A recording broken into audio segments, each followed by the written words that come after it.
What's up, everyone? Fantasy Girl Kyla to recap another glorious weekend of fantasy football with your studs, duds, dreams, and nightmares.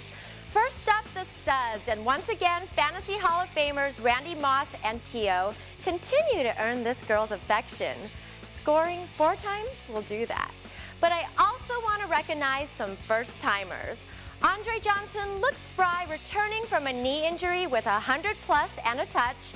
And Chester Taylor replaced Adrian Peterson's knee and shredded the Raiders for 167 and 3 scores.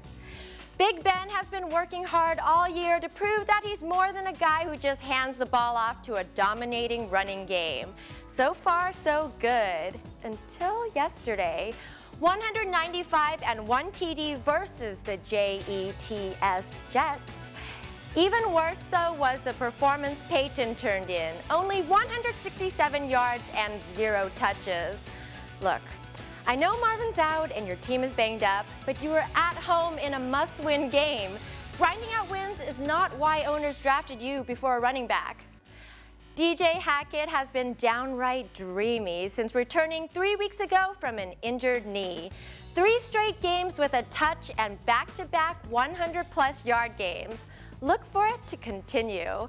Also, feel free to pick up Chris Henry. Since being on parole, he's had back-to-back solid games, including his first TD yesterday, where he showed how good he can be when he's not in jail.